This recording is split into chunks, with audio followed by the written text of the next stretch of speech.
want to talk for a moment about the bathrooms. Um, there's a couple things that you want to keep in mind that'll make things a lot easier for you when you're in the motorhome. So it's easy to lose track of the fact that you are in a camper bathroom because you have running water and you don't have to worry about the waste at that moment. But there's a few things that are really important to keep in mind. First, a camper bathroom, when waste goes into the holding tank, what's actually happening in the holding tank is the waste is breaking down through a chemical process. So every time that the tank is dumped and you seal it back up by closing the cap and closing the valves, you need to add chemicals. So this is an RV toilet treatment. You can either use this liquid form here, or they make some pods that you can drop into the toilet that'll make their way into the tank. It doesn't take very much. It only takes 2 fluid ounces per tank. But what that does is any solid waste that's in there, that is only going to leave through that hose, and it doesn't leave just by flushing. It has to be broken down. So the chemicals do that. So that's one thing. The second thing is you want to make sure that you're using RV or camper or boat grade toilet paper. This is toilet paper that breaks down much easier. So there'll be a couple rolls of that here in the motorhome, but if you need a lot of toilet paper, you need to make sure that you buy camper grade toilet paper. That can be bought at Walmart or other general stores. It's also almost always available at the campground that you're staying at. But if you use regular toilet paper, it's going to clog and you're going to run into a messy situation.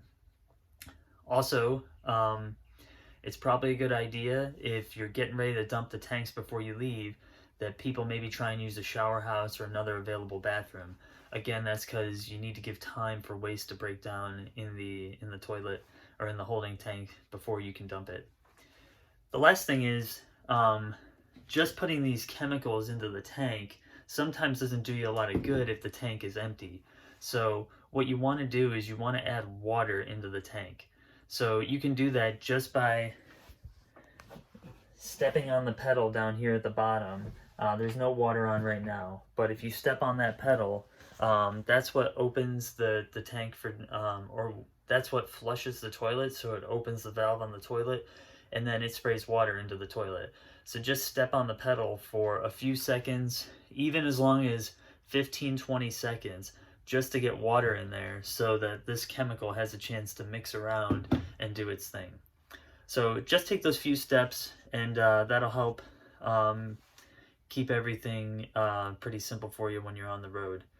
A couple other notes on the tanks are, ways to know that the tanks are full in the event that maybe the switch isn't working. The Blackwater tanks, you're gonna know because you're gonna go to flush the toilet, and the toilet's not gonna flush. So the black tanks, since they are toilet waste, they take quite a bit of time to fill. The gray tanks, those have the possibility of filling much sooner. Fortunately, that's not such an undesirable situation. So the way that you'll typically find that the tank is full is one of the sinks either won't drain. That is definitely a clue that you need to dump the gray water tank. And another thing is the shower. If the shower pan in the bottom starts to fill up, you'll know that the master bathroom's gray tank is full. So there's no need to panic in those situations. Just stop the flow of water. So normally stop whatever activity you're doing and go ahead and dump the tanks. The only time it can be problematic is if you are, if you're not connected to a dump situation.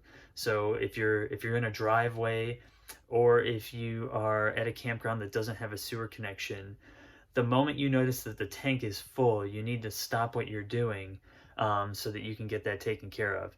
The reason you need to do that is when we first went camping, we overfilled the gray water tank and the kitchen sink was filled with water.